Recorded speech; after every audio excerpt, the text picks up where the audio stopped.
Good morning, good morning, good morning, good morning. Hello everybody and welcome back to my channel. If you are new here, my name is Naiya Chung, but this morning, I'm on the way to meet and network with an attorney. My attorney did encourage me to contact this attorney, but that's because I also went to the Florida Bar Convention and I met her and she gave me her card. So my attorney was like encouraging me to reach out because yes, and also because, you know, she's a great mentor. I'm very proud of myself. I am officially branching out, reaching out to attorneys on my own and making connections.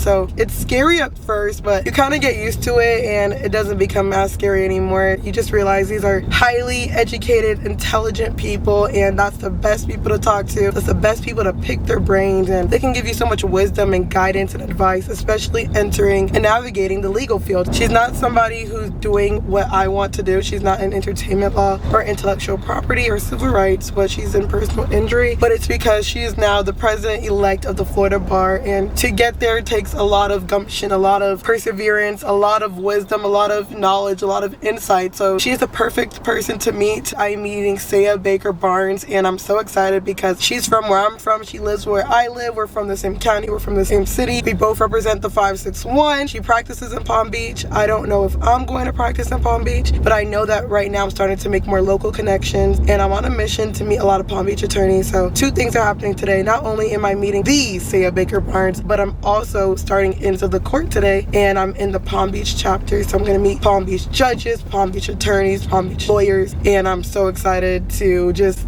be allowed to be in these spaces, and I appreciate these spaces, and I even appreciate Saya Baker Barnes making time for me, a law student, to pick her brain this morning. So right now it is 8:16 and I have to be there by 9 o'clock, so I'm gonna get there around 8:40, but you always want to be early than late. The funniest thing about being young and going to be an attorney is that, like, I am still young, you guys. Like, I listen to Kodak, okay, I listen to Janaiko, like, I listen to people. It's just funny because, like, I feel like now that I'm like developing into becoming an attorney and I know I'm gonna graduate soon, it's like I realize how the people who don't know me, I feel like they're more hesitant to know me, and the people who do know me is like they're comfortable, but I recognize that people who don't know me, they're like, who is this girl in a suit? Like, I should stay away, or if you're smart, you should come closer. I'm just kidding. But anyways, I'm about to have a good day, a good morning. I wish you guys a good morning. Get on your Zoom, do something different today, do something you don't normally do, and put one step forward towards where you want to be.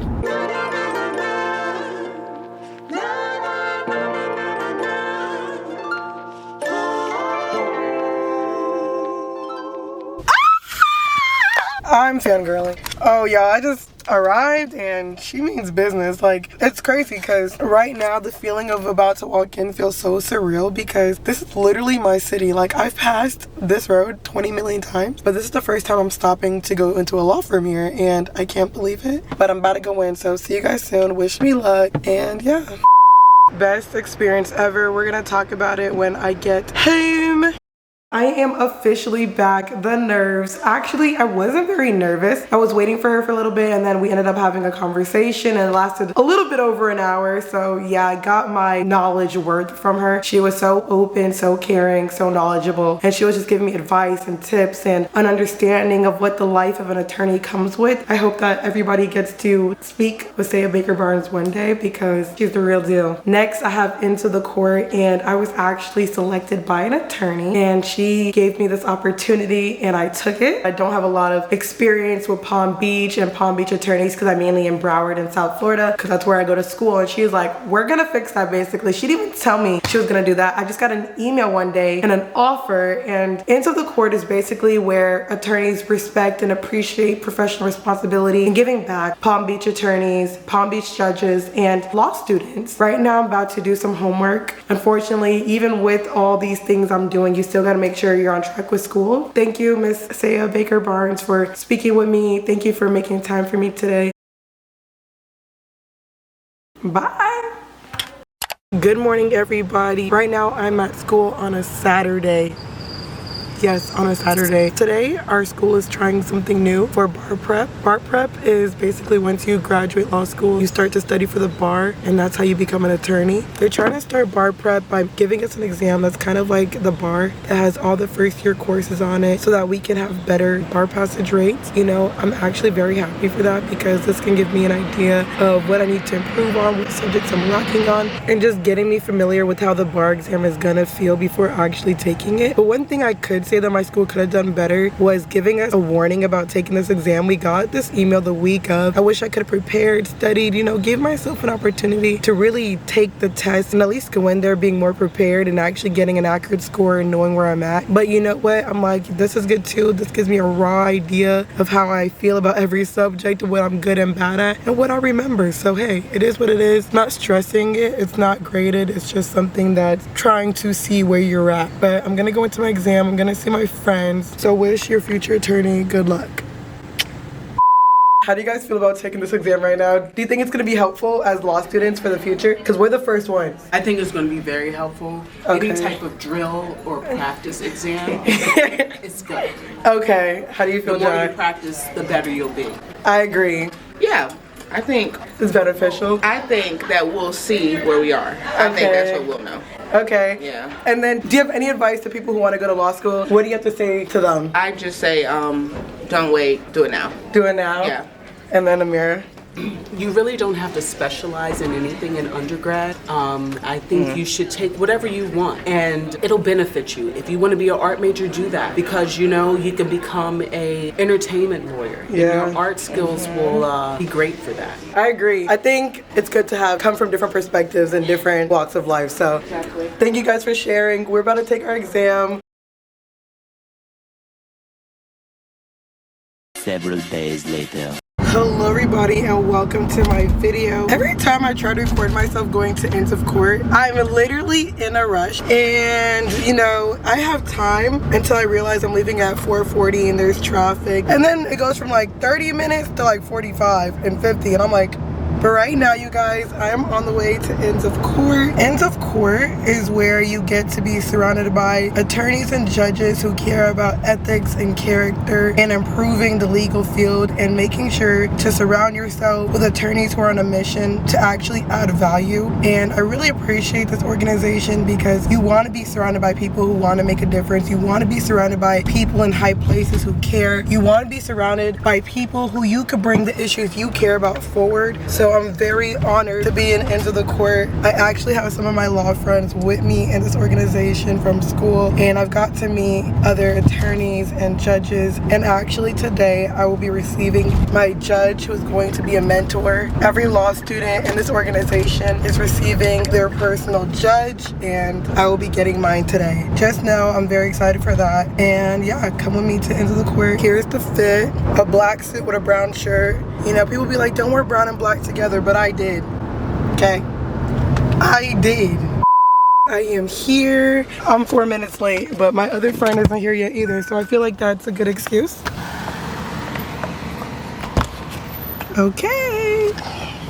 Okay, so before I go in, here's the whole fit. I just feel so cute. I love that my hair is done. I love this for me. But first, let me take a selfie.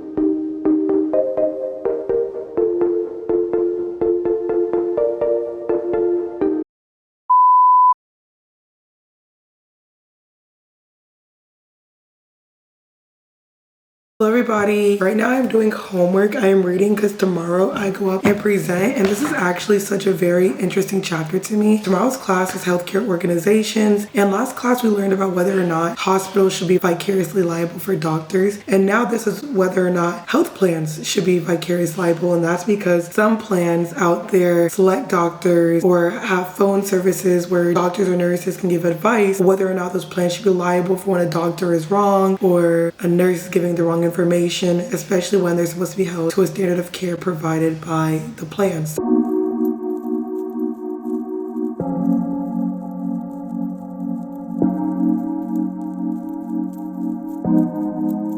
Okay guys, so I just really finished my part and now I'm with my baby. He has a book in his hand. Kaden likes to read. I need to actually get him to start knowing the words of what they're saying. Kaden turns 3 in 2 more months and it's almost time for night night. Say goodnight everybody. Good night, everybody. We'll talk to you tomorrow. Okay. Say bye. Bye. smart boy era, but he was born a smart boy, so that's all you need to know. I'm his mom. The next day. A moment for the hair.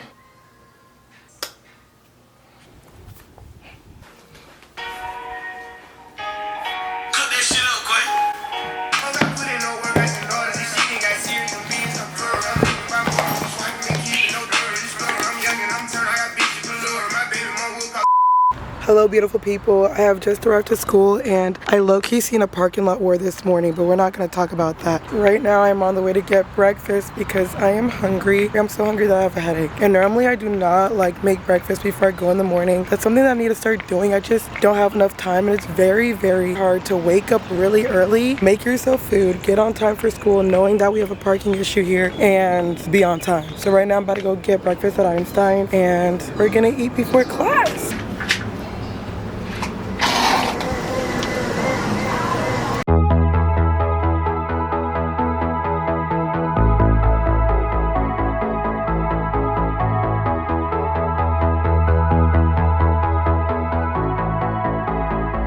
Opinions don't faze me.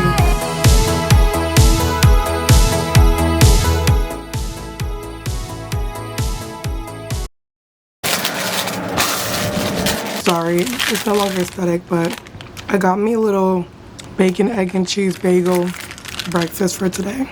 Okay, you guys, so right now I'm writing down my hours for school. As a law student, you have to get 20 volunteer hours to graduate. I'm on like 50 something right now. I'm trying to get to like 125, 130, 150, something like that, so I can graduate with a silver thing. I like to volunteer though, I don't mind it. So I'm filling out this form and I have the opportunity to graduate in the health law concentration. I have accidentally taken a lot of classes required for that certification and I only have 2 more classes to go. Another requirement is to have 20 volunteer hours and something medical or health law related, and I worked in the Dow clinic this summer and I went over my hours, so now those hours get to apply to that and I really might graduate with this specialization. We're in this concentration even though it was not intentional, but if you know me, I do come from like a medical kind of background. The middle school that I went to and the high school that I went to both had a medical program, and ever since middle school to college I thought I was going to be a doctor. Until my junior year of college I switched to law.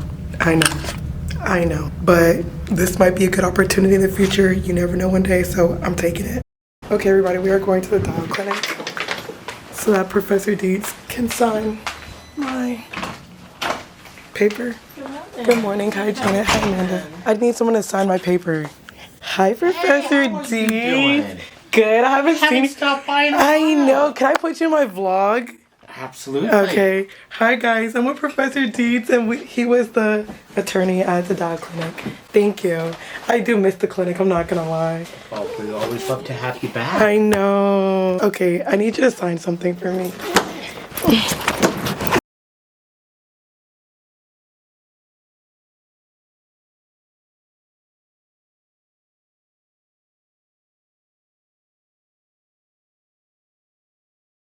We're going to move away now from the gray space between the provider and the organization today into health plans. Decisions that are made at the healthcare organizational level can influence the way in which patients are treated and the way that they are receiving care, the way healthcare is provided. And what we want to get to again is how is the law and the law related to health plans and the way they cover patients affecting the kind of care that's delivered. So the case I covered was Shannon v. McNulty, where the plaintiff filed a suit against a physician and a healthcare plan for prenatal care, which resulted in the premature delivery and resulted in the subsequent death of her son. So the plaintiff became a subscriber to the healthcare plan. She advised the healthcare plan that she was pregnant. Subsequently, she was given a list of possible OBGYN doctors. She chose Dr. McNulty. The plaintiff was told that she can contact the doctor or the healthcare facility at any time. She was given a diagnosis of fibroids. It was later discovered that the diagnosis was not correct, and they didn't give any additional tests to confirm at the appointment whether or not the diagnosis was correct. Later on, she became concerned that she would experience premature labor, and she voiced these concerns to the doctor's office. She called the office, and she called the healthcare providers, and she complained of continuous pain, constipation, and lack of sleep. She asked the doctor about the possibility of premature labor. The doctor continuously told her that she didn't have premature labor, and he basically ignored her concerns. So she leaned on the healthcare plan to like tell them like, hey, this doctor is ignoring me, he's not taking me seriously, and he's not picking up the phone. Even in the event where she was telling them, you know, he's not picking up, he's not responsive, they still told her, you know, contact your doctor. But eventually, she spoke with one of the physicians who advised her to go to West Penn to get a back examination. The plaintiff delivered her baby that night. He only survived 2 days and then died due to severe premature labor. They went to the appellate court, which held that they were liable for failing to oversee the nursing staff to respond to the plaintiff's complaints and concerns. So in the section I covered at a high level, it talks about the topics of reform, malpractice payouts, malpractice litigation, and malpractice insurance. Gateway Health Network is actually an ACO, which is a network of doctors and hospitals. There is an internist provider that is under them, and they have a contractual agreement with the network. There are 2 doctors in the problem. Dr. Livingston is an internist, Dr. Decker is a gyno specialist. Some of the other important facts include that like a regular pap smear can be administered every 3 years. Abnormal pap smears over a 6-month period requires the internist to refer the patient to the specialist for a biopsy. This guideline does fall within the guideline put out by the American Society of Obstetricians and Gynecologists. Amy is the person in the problem, and after being referred to, she was essentially seen by the internist. She had 4 abnormal pap smears over the 6-month period, and then the doctor did refer her to the gyno specialist. So the overall issue is whether Amy can receive damages from Gateway Health Network, but the knowledge that if the cancer was caught 2 months earlier, her survival odds would have been greatly increased. Personally, I don't think she can recover because the doctor followed a guideline established by the specialist. And specialists would have the expert knowledge here, not necessarily the internist. The next thing was the tort system for medical injuries. So under the tort system for medical injuries, there is a Harvard medical practice study in New York from 1990. Some of the important findings include that nearly 4% of all treatment episodes resulted in injury. 1% of those was due to medical negligence. This equals to about 27,000 people. The current systems that are used to find medical malpractice are not robust or adept at separating the two. So a lot of times people will think medical negligence is the same as a bad outcome. Additionally, there is an underreporting issue for the same reasons. My part that I'll be talking about, it's about the alternative approaches to compensation of patient injury. So I find this to be important because it's like, how do we help patients be compensated while also helping medical malpractice claims? And there's a couple of different alternative options. The most common one is arbitration and mediation, but I'm going to talk about the other ones that people don't really talk about since they're out there and they exist and we can hear your opinions about it. There's something called no-fault systems. So under this approach, providers voluntarily agree to identify and promptly compensate patients for avoidable injury. But the downfall is that damages will be limited under most of these proposals due to like the early admission and the early compensation. In Michigan, they limit compensation to cases where the institution determines that the care was inappropriate. So yes, they're admitting to inappropriate care faster, but you're getting paid less. It's like a cap. It depends on what you value. The benefits of this system is that insurance premiums will be paid by providers, which creates an incentive for providers to improve the quality of care and limit the risk. And then in the administrative systems, the Institute of Medicine proposes that we create legislation by a state system that's loosely based on workers' compensation. And under this approach, providers would receive immunity from tort claims in exchange for mandatory participation in state-sponsored administrative systems that establish to provide compensation to patients who have suffered avoidable injuries. So they have immunity, but they have mandatory participation. So it's kind of like a double-edged sword. However, this approach is not really common because under this approach, a study from California showed that malpractice premiums would increase 300% higher. So that's way higher. And in addition, plaintiffs will get smaller awards. So it doesn't seem like it benefits either side, in my opinion. To me, it's a lose-lose. And then the next one is something called disclosure, apology, and resolution systems, also known as CRPs. And this basically believes in like doctors apologizing when they know that they did inappropriate care. But from the book, it says that some institutional providers have adopted communication and resolution programs where providers communicate with patients about adverse events, investigate and explain what happened, and when appropriate, apologize, take responsibility, and proactively offer compensation. So doctors are acknowledging that they made a mistake and they're apologizing for their mistakes, and there's growing evidence that shows that this is effective. So like what that tells me is that a lot of patients really just want to be heard and like apologize to, like made aware that there was a mistake.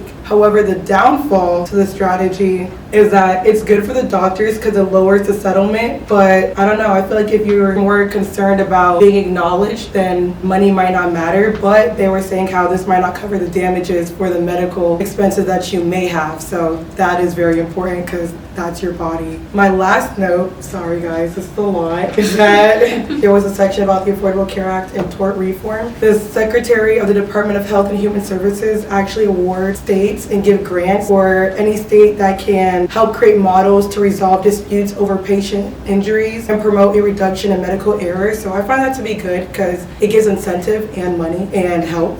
But it exceeds for 5 years. And yeah, I find it interesting because the Affordable Care Act is mentioned in a lot of these chapters, and it was such a political thing, but I see it as a positive thing, as it's creating incentives and actually helping a lot of people. So yeah, that's my closing.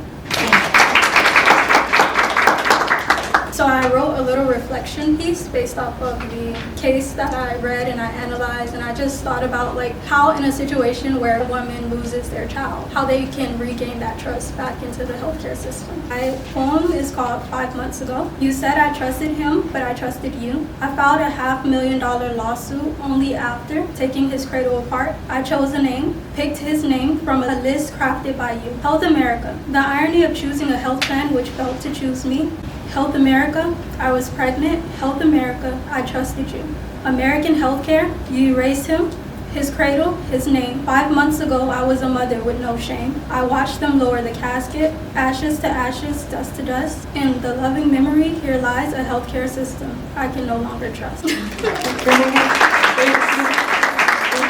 Questions from you, or answers to questions that have been posed. To answer her first question, I think the biggest thing would just be that they could have taken her more seriously. They were saying the facts of the case. I did read about just hearing it like out loud. If that was me in that position, I feel like I would be like, why is nobody taking me seriously? Like, I'm pregnant and I'm in this. Clearly something is wrong and you're not doing necessary care and duty to figure out the root issue. And if I kept saying premature labor, like, I don't know, like, I feel like a woman knows her body best and they should have been running to make sure it wasn't premature labor. So I just think caring and helping would be the best. Well, I have a comment to build off of your point. And in my previous class with Professor Akers, I talked about maternal mortality in America. And over 80% of maternal deaths in America are preventable. So we have a high number of maternal deaths. We equate to third world countries when it comes to maternal care. So it's very dangerous and it's more common than you think. And this is normal. And so much of the symptoms are common across all women of every race, of every ethnicity. So they're very preventable and it still happens. So this shows that there's error in doctors not taking women seriously in pain and also with just their symptoms, and it results in death for women and sometimes children too. Those statistics that you just said, is that also with female doctors? I got my information from the CDC, but it didn't specify whether those were female or male doctors. It was just saying that 80% of maternal deaths are preventable. Okay, you guys, so I just wanted to hop on and thank my group for allowing me to record. I think we did a great job. They're all strong thinkers and they have great perspectives. So thank you, Lenoria, and thank you, Dominique, for allowing me to post you guys on my channel. No problem.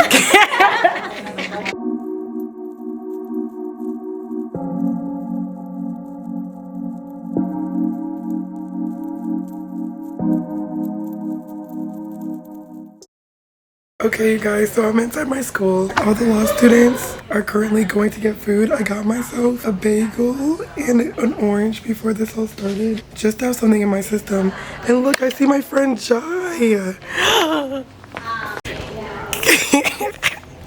Okay guys, so we're officially in the classroom and right now we are about to meet with people and we're about to explain power of attorney and supportive decision making, and we already did intake, but now we're about to do the actual document process. Excited to help people figure out what happens once their kid turns 18. Okay, you guys, I just wanted to hop on and talk about volunteering and how much I loved it the other day. I know that I kind of just ended the video where it was at with my friend, but that's because we were meeting with clients, we were informing people, we were teaching them, and we were helping them select what was the best guardianship alternative for their family. Shout out to Professor Rangel for sponsoring and creating and having this event. I really enjoyed this event. It got me to jump in my practical skills again, my client interaction, my counseling. Being an attorney or becoming an attorney is not just about going to court and suing somebody, but sometimes it's counseling, advising, and teaching and informing your client. And I really, really, really like that aspect as well. I really love all the angles of the law. It's almost like you're a teacher, the advisor, then you're the counselor, then you're the defender, then you're the protector. So you wear many hats, and I really love this event. I got to meet some really cool people. One thing I like about volunteering is you will always meet new friends, and when you kind of work together in a volunteering space, you like remember how you worked with that person, and you can picture yourself in the long haul working with them again, or maybe having a case together one day. So I love it. Right now I just ate some breakfast. It's about to be 5:40. I'm about to be on the way to school. I got this shirt from school. I know I showed you guys, but it literally says protect, provide, pro bono, and I'm wearing that today because I just love it, and I always want to sponsor volunteering and giving back. I think giving back is so important, not just as a person but as an attorney. And yeah, I hope you guys all have a good day. Thank you so much for watching this video. I know it was a little longer. I try to make it more like an episode this time. And in addition, I just want to say my name is Naiya Chung. I'm a 3L in law school. I probably will finish sometime in the summer, and I plan on becoming an intellectual property, entertainment, business, transactional lawyer. Follow my professional page at Legally Naiya and follow my personal page at She Is Naiya. Thank you guys so much for watching. Don't forget to like, comment, and most importantly subscribe. On the way to 10,000 subscribers.